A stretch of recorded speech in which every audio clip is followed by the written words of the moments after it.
جعفر بن ربیہ نے بیان کیا، ان سے عبد الرحمن بن حرمز ایرج نے کہ حضرت ابو ہریرہ رضی اللہ تعالی عنہ نے بیان کیا کہ نبی کریم صلی اللہ علیہ وآلہ وسلم نے فرمایا، بنی اسرائیل کی ایک عورت نے اپنے بیٹے کو پکارا، اس وقت وہ عبادت خانے میں تھا۔ ماں نے پکارا، اے جریج۔ جریج پس و پیش میں پڑ گیا اور دل میں کہنے لگا کہ اے اللہ، میں اب ماں کو دیکھوں یا نماز کو؟ پھر ماں نے پکارا، اے جریج۔ وہ اب بھی اس پس و پیش میں تھا کہ اے اللہ، میری ماں اور میری نماز۔ ماں نے پکارا، اے جریج۔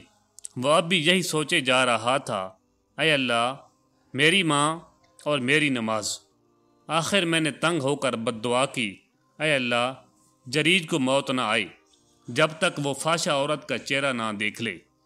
جریج کی عبادت گاہ کے قریب ایک چرانے والی آیا کرتی تھی جو بکریاں چراتی تھی۔ اتفاق سے اس کے بچہ پیدا ہوا۔ لوگوں نے پوچھا کہ یہ کس کا بچہ ہے؟ اس نے کہا کہ جریج کا ہے۔ وہ ایک مرتبہ اپنی عبادت گاہ سے نکل کر میرے پاس رہا تھا۔ جریج نے پوچھا کہ وہ عورت کون ہے جس نے مجھ پر تہمت لگائی ہے کہ اس کا بچہ مجھ سے ہے؟ عورت بچے کو لے کر آئی تو انہوں نے بچے سے پوچھا کہ بچے، تمہارا باپ کون؟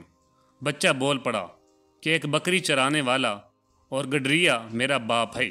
صحیح بخاری حدیث نمبر 1206۔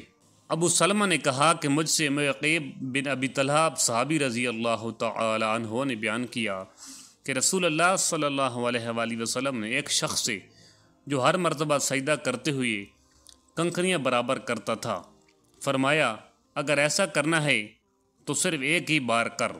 صحیح بخاری حدیث نمبر 1207۔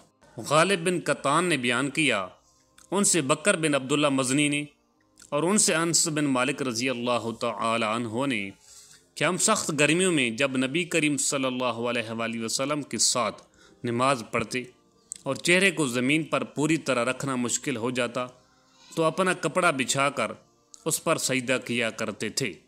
صحیح بخاری حدیث نمبر 1208۔ امام مالک رحمۃ اللہ علیہ نے بیان کیا، ان سے ابو النضر سالم بن ابی امیہ نے، ان سے ابو سلمہ بن عبد الرحمن نے اور ان سے عائشہ رضی اللہ تعالی عنہا نے فرمایا کہ میں اپنا پاؤں نبی کریم صلی اللہ علیہ وآلہ وسلم کے سامنے پھیلا لیتی تھی اور آپ نماز پڑھتے ہوتے جب آپ صلی اللہ علیہ وآلہ وسلم سجدہ کرنے لگتے تو آپ مجھے ہاتھ لگاتے، میں پاؤں سمیٹ لیتی، پھر جب آپ صلی اللہ علیہ وآلہ وسلم کھڑے ہو جاتے تو میں پھر پھیلا لیتی۔ صحیح بخاری حدیث نمبر 1209۔ شعبہ نے بیان کیا، ان سے محمد بن زیاد نے بیان کیا، ان سے ابو ہریرہ رضی اللہ تعالی عنہ نے نبی کریم صلی اللہ علیہ وآلہ وسلم سے کہ آپ نے ایک مرتبہ ایک نماز پڑھی، پھر فرمایا کہ میرے سامنے ایک شیطان آ گیا اور کوشش کرنے لگا کہ میری نماز توڑ دے، لیکن اللہ تعالی نے اس کو میرے قابو میں کر دیا۔ میں نے اس کا گلہ گھونٹا یا اس کو دھکیل دیا۔ آخر میں میرا ارادہ ہوا کہ اسے مسجد کے ایک ستون سے باندھ دوں اور جب صبح ہو تو تم بھی دیکھو، لیکن مجھے سلیمان علیہ السلام کی دعا یاد آ گئی، اے اللہ، مجھے ایسی سلطنت عطا کیجیے جو میرے بعد کسی اور کو نہ ملے، اس لیے میں نے اسے چھوڑ دیا، اور اللہ تعالیٰ نے اسے ذلت کے ساتھ بھگا دیا۔